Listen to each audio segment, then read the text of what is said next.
Welcome to After the Cut. This is episode 8. I got my guest here, Corine Pugh. How you doing, Hello. Corine? I'm doing very well. Thank you for asking. Oh, yeah? Okay. How was your morning? How'd your day start today? Oh, wow. I started my day in church. I Okay. definitely made the 8:30 service. I usually do 11 o'clock, but I definitely started my day in church, and it's been a whirlwind since then. So we can talk about, what's your background? What you like to do? What do I like to do? Who are you? Who is Corine? I'm a child of God, obviously. I am a sister. I am a super auntie. I am a best friend. I am a lover and a fighter. Okay. And I'm just really enjoying the journey. Life is really genuinely a journey, and I finally started figuring out how to not be so hurry for the next step, but to bask in the moment, enjoy the moment without getting stuck in where you are. See how to navigate. How to navigate and enjoy the process. I spent a short blip of time in Trinidad. I did get to go back a few years ago, and I went and worked carnival, so I didn't get to actually do carnival. I didn't get to play mas or anything like that. But growing up there, being born there, really, even though it was for a short while, it still changed my perspective. Right. Just being from a nation that is majority of color just really just gives you a different love for oneself. I think it was quite a bit of a culture shock when I got to America, and definitely transitioning from New York to Atlanta was also another set of culture shock. So it was a lot, but I can say I'm successfully navigating now, where I feel like I don't have to lose my identity to navigate. Like, I work in a corporate setting, so to navigate those doors, which sometimes we as people of color have to do just to get people to get acclimated to the way that we are and the way that our minds are and the struggles that we've been through, and just naturally our temperament sometimes. Right. And not lose self in that. But also I get, I sometimes end up in this battle between, am I black enough? Am I white? Because I speak properly. You know that I can play with jargon a lot. I do like accents. I like all of that. But oftentimes That's find great that myself people in tie punctuality and I guess intellect to your speech making you white, which is not the It's case. so wild. That's crazy. It shouldn't be a barrier on that. It should be, I talk like this because how I speak, you know what I'm saying? Absolutely. So, Absolutely. that's crazy. So you say you transitioned from Trinidad to New York, right? Mm-hmm. Which was a culture shock. I know Trinidad, y'all tight knit. New York is not. No, New York is not that. How is it adjusted? What part of New York you went to? Brooklyn. Oh, yeah, okay. That's where all the islanders go. Well, in the Bronx, but. Right. So how was that adjustment from Trinidad to Brooklyn? Ironically, I remember Trinidad. Obviously, in my mind, I still believe January should be a hot month because that's my birth month. Right. And there is no winter in Trinidad. I mean, there is, but you don't feel it. Right. But when I transitioned to New York, there's tons of people. There's so many different faces. I experienced the blizzard for the first time, and we jumped out of our window into the snow. It was so high. We were a little reckless. But we spent a short time there. We did stay with family. It was still tight-knit because you could eat your home food. So there was lots of Trinidadian restaurants, lots of Caribbean restaurants. So I didn't feel as ostracized. But, my dad made a quick transition because my brothers, they were getting in a little bit of trouble. So They got caught in New York. They got caught in the New York lifestyle, and my dad was not for that. So he he ended up moving us to Georgia, where, they say the school system's a little bit different. It's a little bit more rigorous. I mean, I don't know that to be necessarily true, but You see in the church today, so God. I did. Big part of your life. I know that. He is paramount. He is the ultimate for me.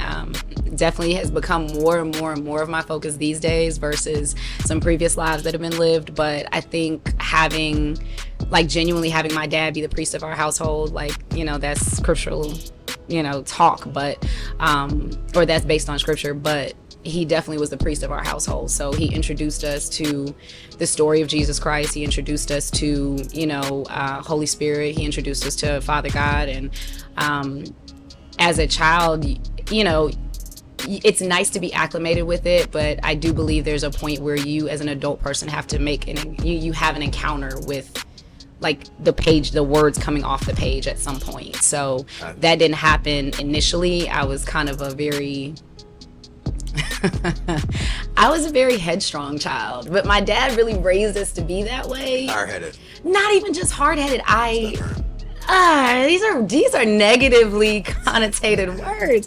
No, and more so, I question things. Okay. And I would go on a journey to find my own answers, which sometimes was good and sometimes was bad.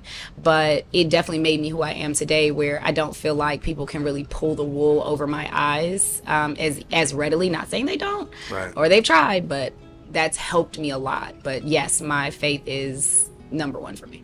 So I brought you on the show Yeah. to get a one point of view, because I know, like, right now I feel like there's a lot of healing that got to take place between between the black men and black women.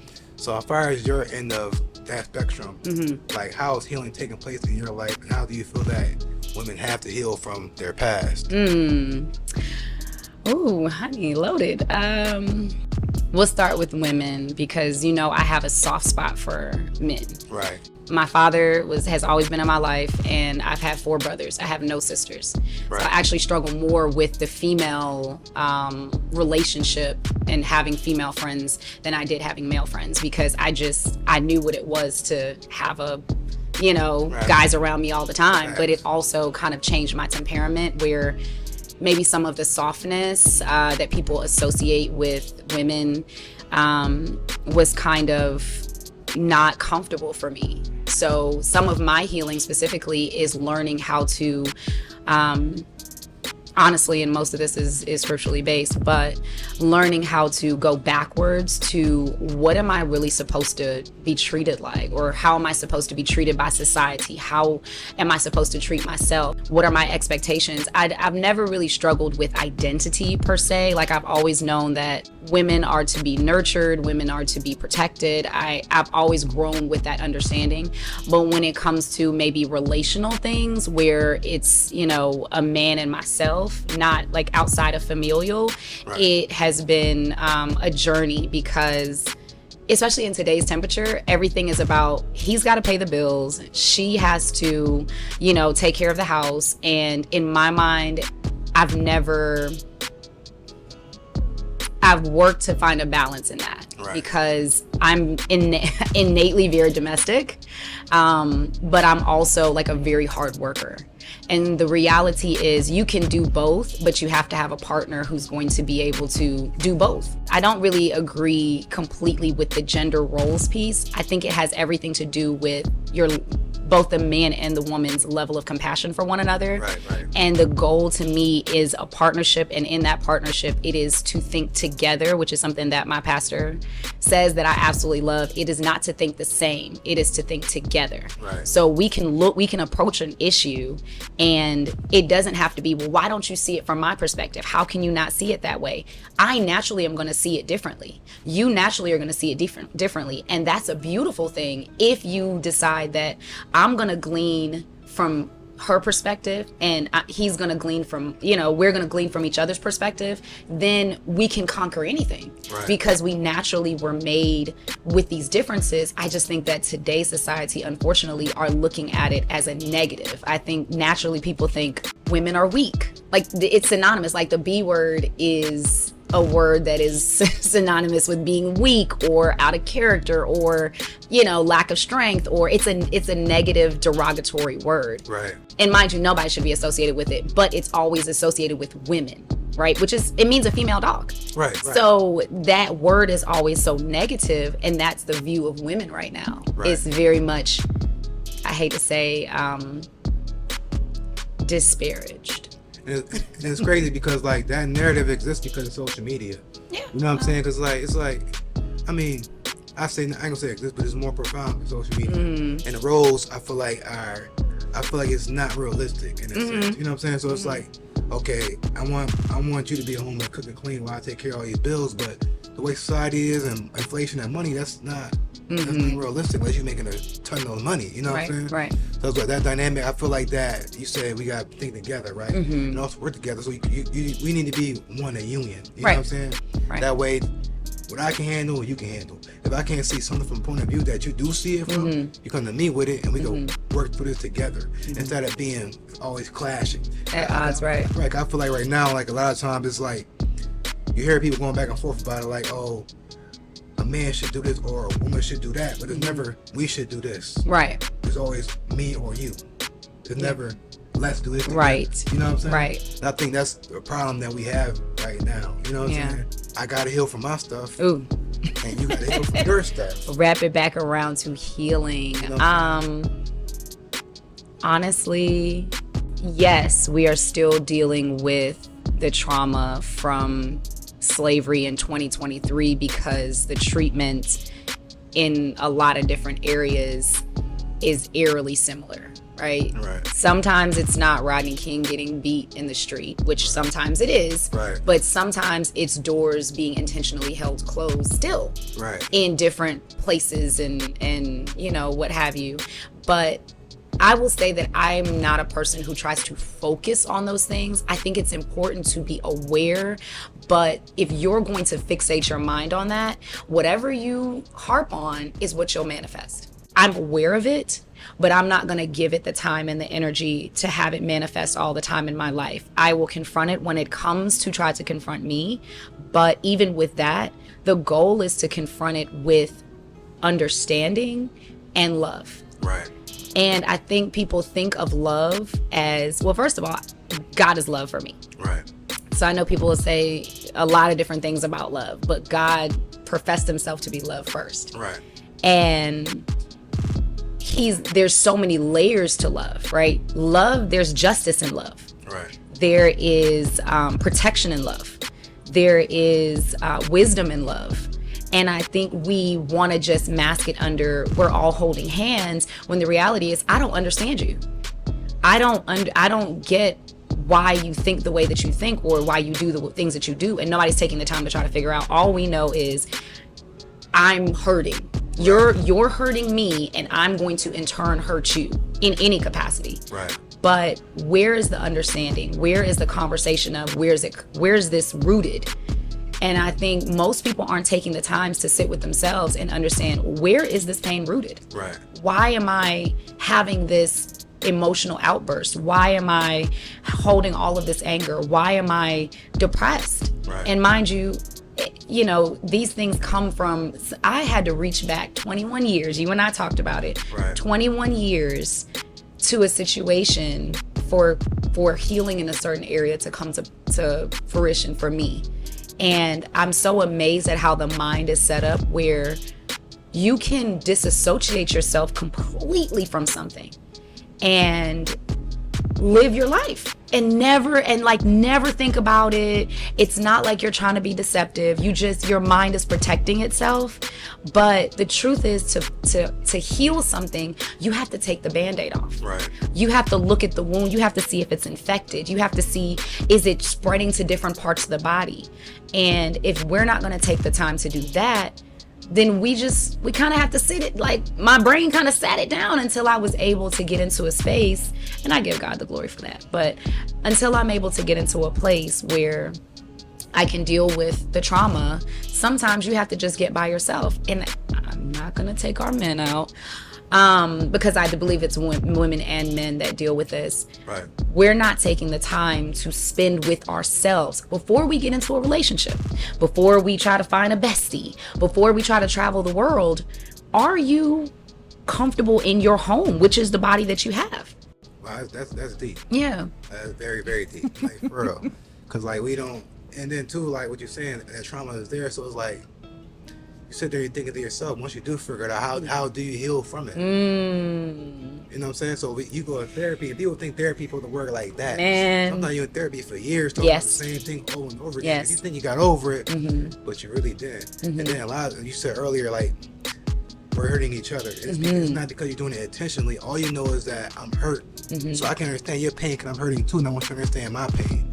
That's it. You see what I'm saying? You don't have the time to try to figure out what anybody else has going on. Exactly. So so it goes back to like being by yourself sometimes. Sometimes you got to take your time out to find out who you are first before you can jump into that deep That's right. relationship. wherever goal you gotta find yourself first. Therapy, I think, is integral for a lot of people, right? I think that there's no one sometimes in a lot of people's lives where you don't have anybody to have the conversation with that's going to give you constructive tools to process what you're going through. Right. These people have went and studied the brain, have studied the mind, has studied how trauma presents itself, how we break it down in the body, how cancer is attached to stress, how cancer is attached to physical and emotional trauma. People, nobody's taking time for those things. Like, look at the number of men who have died from heart attacks. That is, to me, that is very troubling, because these people are at the gym and this and that, but sometimes emotional scarring and trauma definitely manifest themselves in the natural body. So if you're a person who holds anger, it turns into all types of things in the body, because your body is in fight all the time. Think about that heated feeling that you get, like rushes up your ears when you're upset. You're at that point all the time, the littlest thing, and you're in heat. And that is a physical reaction. There's chemical things that are happening in your body when you're like that. And that's just one thing, but you name it, right? If you are somebody who naturally just gets sad all the time, you know what I mean? There's tears involved. You have to, your body is producing real chemicals, and it's in a state of anxiety for over and over and over. It's like watching a movie over and over and over and over again. At some point, the tape's gonna pop. Well, if you know what VHS is, kids. Throwback. I just gave my age away. How do you tie God into your healing, like your healing process? Ooh. Has to be something that you are desiring. Nobody can force you into changing in any way, shape, or form, right? Even though we're naturally changing, right? Like, I'm obviously a year or a day older, a year older, or whatever, right? I definitely don't. I kind of look like I was 21, but you're changing. But unless you want to let go of hurt, unless you want to progress, that's step number one. I think the first step in most healing journeys is to understand that you're valuable. It's to understand that you're powerful. It's to understand that you may not think anybody sees you, but there's an almighty God that sees you. If you're still taking breaths, you have an extremely large purpose. And I know that people think, oh, well, I'm going to end up, in front of a huge stage with millions of people. You may or may not. But that grandmother that you're going to see on your bus ride that all of her loved ones has passed on, and she's the last of her generation that's living, she needs that smile that you're going to give her so she doesn't go home and commit suicide. We want to think about it in a grandiose way, but that is the beginning of her healing journey. Right. The beginning of your healing journey may be just taking the time to sit with yourself and saying, God, are you out there? That's step number one, because it puts things in perspective. I think when we hold on to all of these events that have happened, we are looking at things through a small picture. We're looking at a small portion of the picture. And when you think about there being an almighty God out there, it makes you feel a little bit more at peace that this entity, this person, took time to create you and that you're special, right? It was hard for me to... There are times where I feel like there's billions of people in the world. How could all of us be special? But if that's what he said, there's like a little fire inside of you that starts to burn when you start to repeat that. Right? Sometimes it's saying it, there's a connection between your thoughts and your speech. So it's sometimes saying, I'm special. I'm loved. Even if you don't feel loved, say I'm loved. You start to retrain your mind, which we have to renew our minds daily, right? So you asked me, to get back to the question, you asked me, what does that healing journey look like and how to attach that to God? Retrain your mind. To help you retrain your mind, read your word. When you read your word, speak it out loud. Get around other people who are in that positive space. We sometimes get dragged into areas that we've already come from, because we're around people who are still in that mentality. I'm not saying you throw everybody away. I'm saying while you're getting stronger, sometimes you have to leave the pack that's eating each other and go over to where people are nurturing one another. They're happy to put food on the table for everyone to eat, instead of when you're like living savagely, you know, we're about to rip each other's head off for this drumstick. Right. No, you cannot. You have to change your mind, change your speech, and change your environment. That's the way to wrap it up. Facts.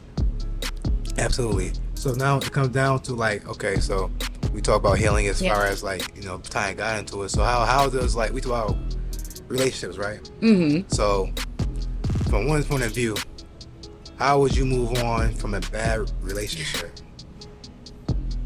How would you move on from a bad relationship? Without taking it out on the guy that you're talking to. The new guy? The new guy. Oh, the new guy. Yeah. Hey, new guy. I guess we have to go back to spending that time alone. What most people don't want to do, right? When you get out of a relationship, you're so used to spending time with another person, having that warm body around, being able to make that phone call, holding hands, doing whatever it is that you've been doing with this person. You're not taking time the same way you took all that time to get to learn them, because remember, you changed when you were with them. Right. Not necessarily in a negative way, right? But we do support one another. So you learned how to support this particular person. Now you have to find your center again in how do I support me? Because now the support that this other person was giving me, assuming they were giving you support, please everyone support one another. If you have to take that time to kind of come back to your center, most people are not taking the time to come back to your center, finding what you enjoy doing alone again, right? Because when you present yourself to someone else, you're gonna need to know, what do I like to do? Where do I like to go? What do I like to eat? Because a lot of you has been wrapped up with another person, right? So how do I move now? Because you know how to move with this other person. Right. How do I move now? What does my character look like now? What does my whatever it is look like now? And I think most people don't want to spend that time doing that because it can feel lonely. You know, it's you know, the house. Don't eat yourself too. Anyway, don't eat away the pain, people. Comfort food is go for a walk. So what you got going on, like, as far as like what you got in store for yourself? In store for myself. Like, what's your next ventures? 'Cause I know you like the, you know, the fashion designer type. I love clothes. You like clothes. I do like clothes. I mean, I did the personal styling for like one hot second. Right. And that was what I did when I went to Trinidad. It was to style a personality during Carnival. But honestly, I'm open to all of these things. I think my journey right now is looking for what I've been graced to do. Right. I'm so grateful to be in a space, you know my story, right, where I'm comfortable, right? I'm able to do what I need to do, maintain my home, maintain my car, maintain, the tangible things.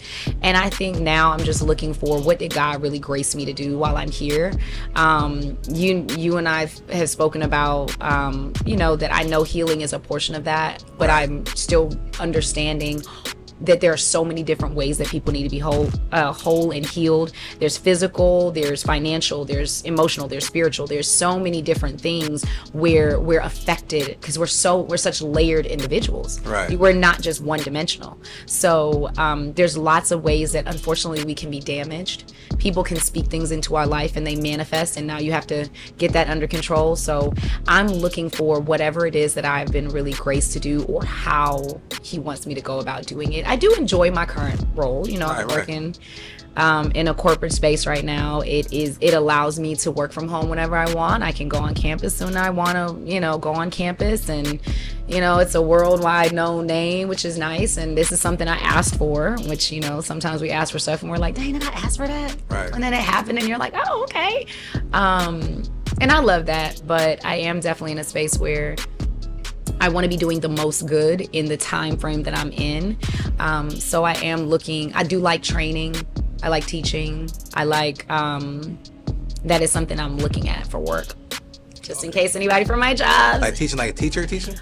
Training. Okay, guys, you're training at what your career is. Well, I work for Coke. That's I right. work for Coca-Cola. That's right. You want to train and got people how to. I would Coke want, stuff. well, yes, Coke stuff.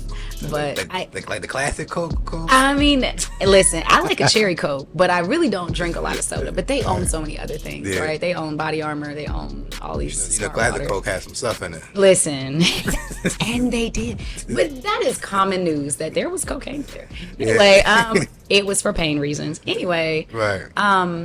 I think right now that is kind of what I'm looking for, is whatever it is I need to be doing in the capacity of what I've been graced to do. So yeah. How is corporate America for you? Because I know, like, I always heard a guy take on it, but how is a woman take on corporate America? Like, how is that? I feel attacked. You know, there is a large push, I know specifically at my organization, for looking for talent from different backgrounds. So I definitely appreciate my organization taking the time to genuinely look for talent from different backgrounds. It does not mean that, you know, if you're not suitable for the job, you're not going to get the job, right? I think sometimes we just put somebody in a role because it checks a box. I will say specifically for my organization, they're taking the time to understand, can you do the job? And if you're of a different background, you're allowing for different perspective, right? So I'm going to see something different than you're going to see. Somebody who's from a different nation is probably going to see something from a different perspective, or that looks different, or has, you know, disabilities. We're all going to see things differently. So that's valuable when your organization is that loud and that large. So I will say that I've seen a push in corporate America for these things. I think some organizations are inorganic. I think they do it to check a box and say, hey, we've got X amount of number of people doing this. Of course they do. But right. And, you know, I'm just being transparent. But then there are other organizations where I think they're taking the time. And if you don't already know, because sometimes, let's think about it.